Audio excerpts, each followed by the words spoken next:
Hello and welcome to my outcome of my research project, based on the question of how can I create a simple stylized game inside the software Unreal Engine.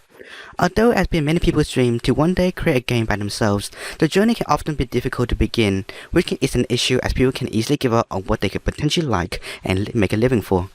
The number of tools to start learning game development can be overwhelming at the very beginning, so the intent for this video is to create a simple rundown on how the absolute beginner can get started in setting out a third-person game using the software Unreal Engine.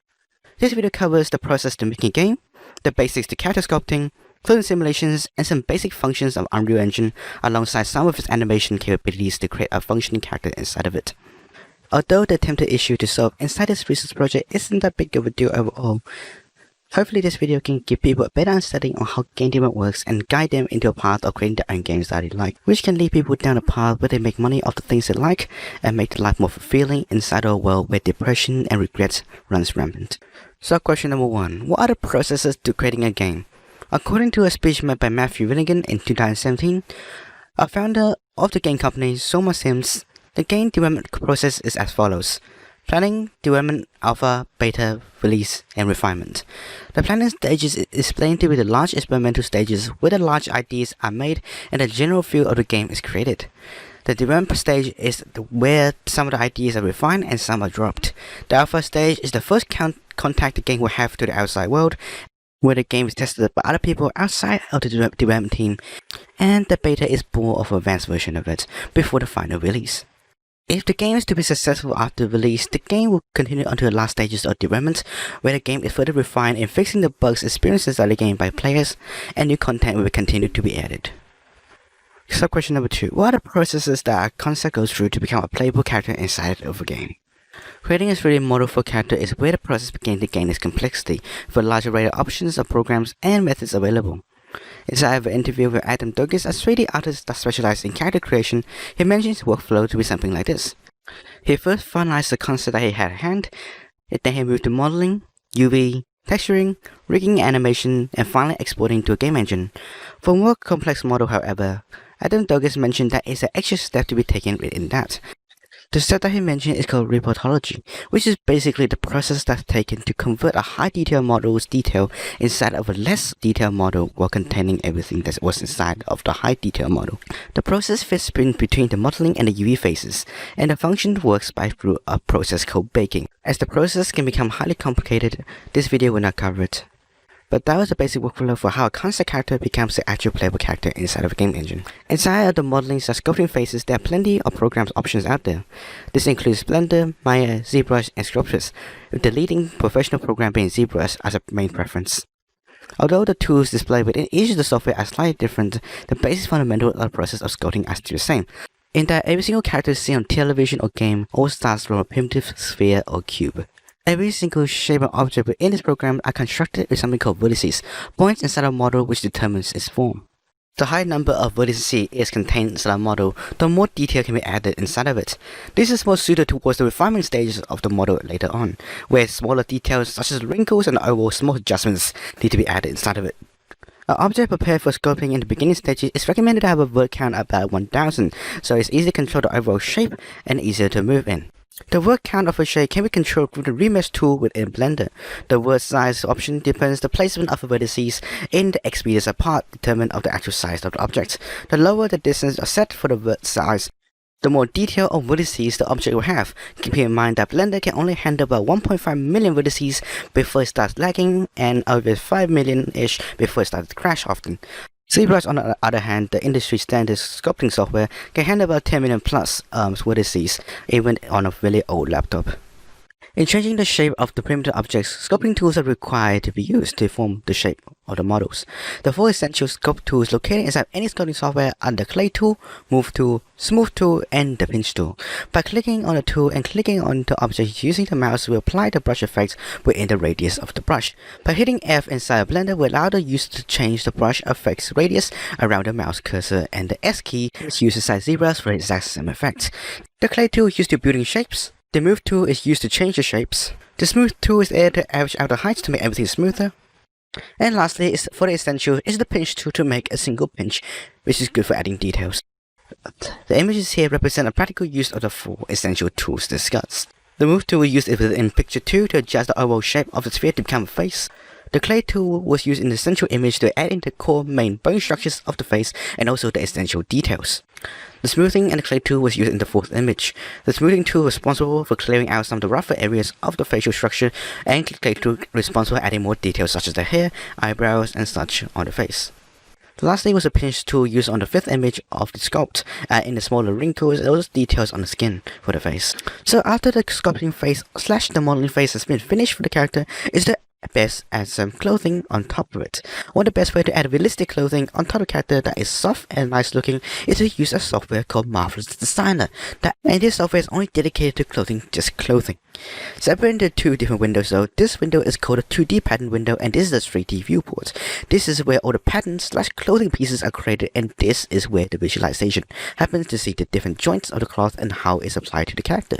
The three main tools to be aware of in the 2D pattern window. The first is the Polygon tool, the second is the Internal Polygon tool, and the third being the Sewing tool. The Polygon tool over here allows to create the actual cloth itself, which will appear inside the 3D viewport once completed. And once clicking spacebar will start simulation of the cloth to realistic physics. The Internal Polygon tool allows the user to create an actual pattern on the clothing itself, such as these to create an interest on the clothing. By using the Sewing tool, the most fundamental of clothing can be created. By telling the pieces of cloth to join in the middle and having the character in the middle, the cloth has no choice but to wrap around the character itself, therefore making the clothing. The key note to take away when using the Sewing tool to create clothing using cloths is important to keep in areas of emptiness where it's not sewed, such as when creating a shirt it is important to have areas of this part and this part to not be sewed together for the arm to stretch out, and so it's important to have a gap piece over here that is sewed together but not around the neck, because no clothing goes through the arm and no clothing goes and leaves such a gaping area on the top. After finishing the modeling texturing phases for the character, it's about time to add some animations to it.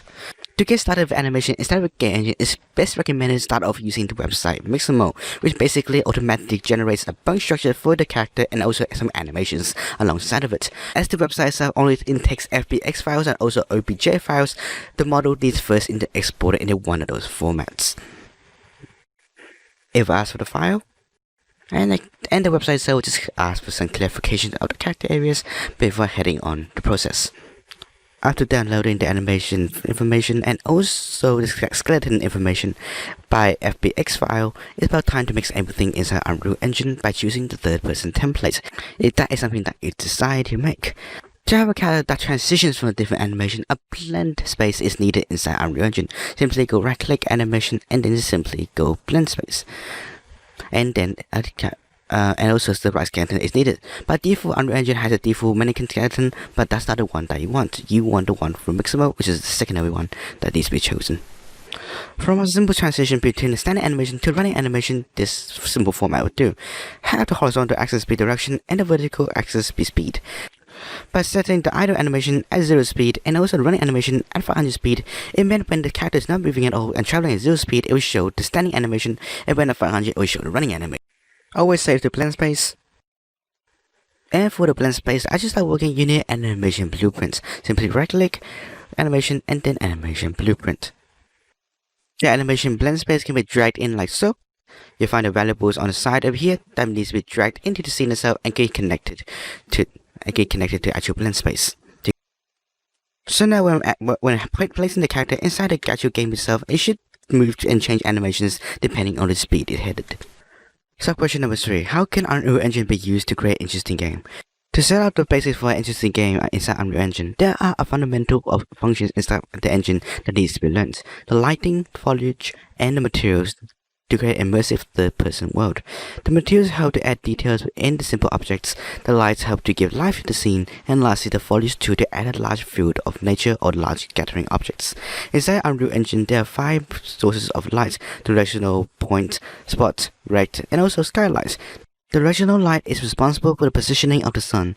The point light is a 360-degree light that shines in all directions and moves like an object and acts like a light bulb. The spotlight acts like a torch in the real world with a changeable radius of where it shines. The rect is a basically rectangle surface light that emits light, and one of the tricks I found when using the rectangular light is to create fake windows during the night. Can be pretty effective. And lastly is a skylighting, which controls how the sunlight is processed inside the game world. By clicking on this icon over here, or by simply hitting Shift 4 on the keyboard itself, will grant access to the foliage tool.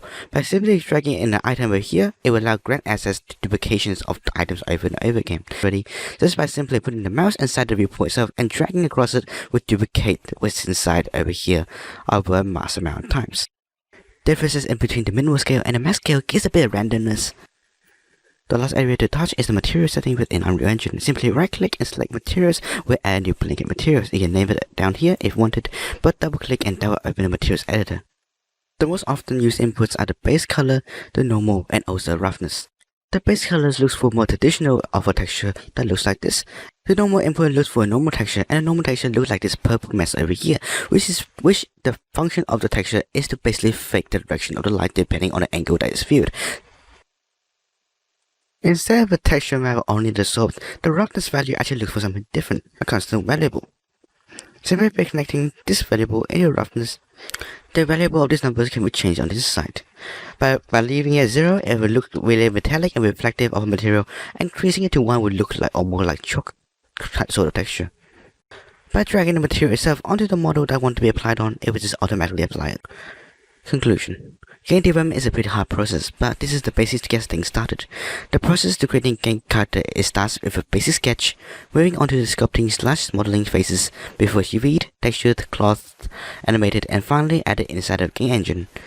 Starting up inside the sculpting phases, the recommended tools to use are the clay, move, smooth, and the pinch tool.